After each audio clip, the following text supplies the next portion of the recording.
मैं पंडित हरिनारायण शर्मा अरसाई, ज्योतिर्वेद पूर्व प्राचार्य सीहोर। आज मैं संस्कार का महत्व के बारे में वर्णन कर रहा हूँ। प्रकृति में जिस रूप में वस्तुएं प्राप्त होती हैं, उसे परिमार्जित कर उपयोगी बनाना संस्कार कहलाता है। इसी प्रकार से मनुष्य जीवन में प्रारंभ से लेकर के अंत तक सद्गुणों को प्राप्त करना, दोषों को दूर करना, सात्विक होना संस्कार द्वारा ही होता है। महर्षि वेदव्यास द्वारा षोडश संस्कार को अधिक महत्व दिया है। प्रत्येक संस्कार के समय विहित पूजा होम आदि का श्रद्धा पूर्वक अनुष्ठान करना चाहिए। यज्ञ, दान, ध्यान, पूजन, व्रतोपवास से देवता प्रसन्न होते हैं तथा अभिष्ट मनोरथ प्रदान करते हैं। आचार विचार संस्कारों के मूल घटक हैं। आचारमान व्यक्ति को दीर्घायु, धन, सुख की प्राप्ति होती है। जो पुरुष शास्त्र विधि को त्याग कर अपनी इच्छा से मनमाना कार्य करता है, उसे न सुख, न सिद्धि और न परम गति की प्राप्ति होती है। जिस व्यक्ति के विचार एवं कार्य में समरूपता होती है, उसका चरित्र उत्तम एवं वाणी प्रभावशाली होती है। जिसका जैसा कर्म होता है, उसी प्रकार का फल मिलता है।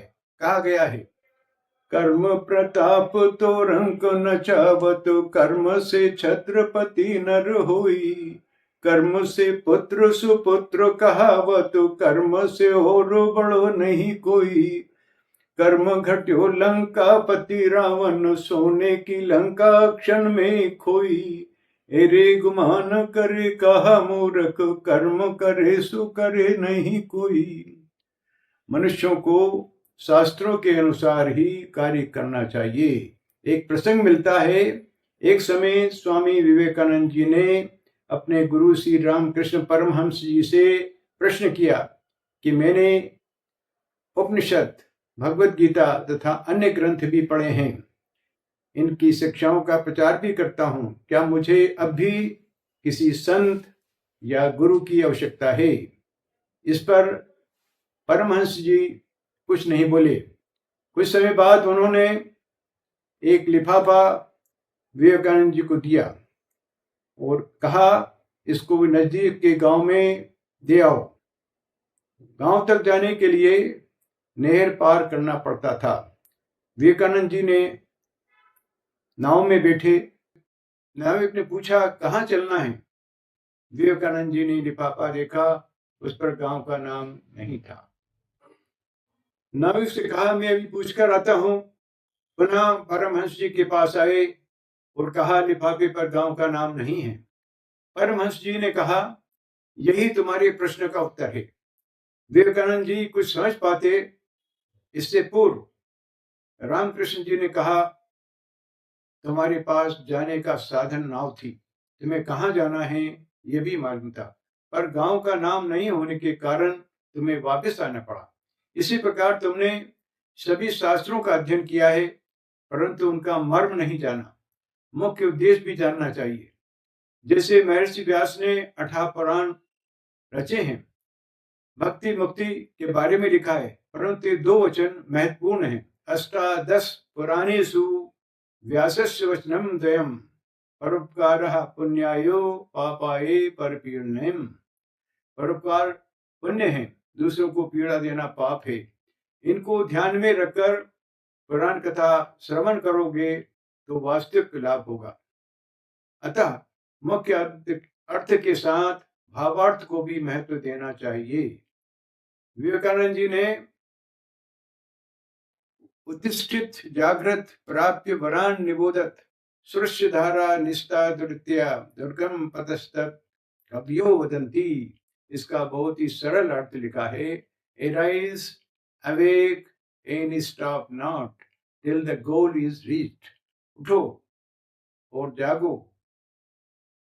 रुको नहीं जब तक कि मंजिल नहीं मिल जाती है। बालकों को संस्कारित करने के लिए अभिभावकों को विशेष ध्यान देना चाहिए। सद्विचार, सदाचार की शिक्षा प्रारंभ से देना चाहिए।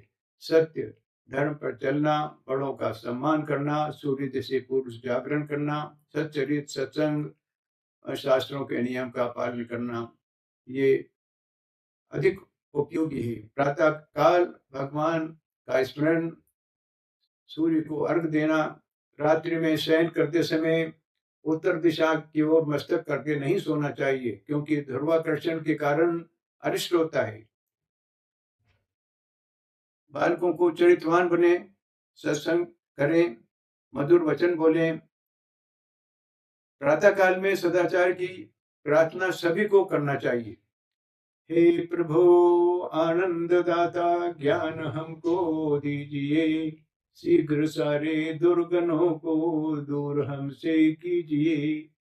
लीजिए हमको शरण में, हम सदाचारी बने, ब्रह्मचारी धर्म रक्षक वीरवत धारी बने। हिंद में पैदा हुए हैं, हिंद की संतान है, हिंद का गौरव बढ़ाए, वरदान ऐसा दीजिए। प्रेम की धारा बहे मन में हमारे रात दिन, फिर तुम्हें भूले नहीं, सत ज्ञान ऐसा दीजिए। ओम शांति।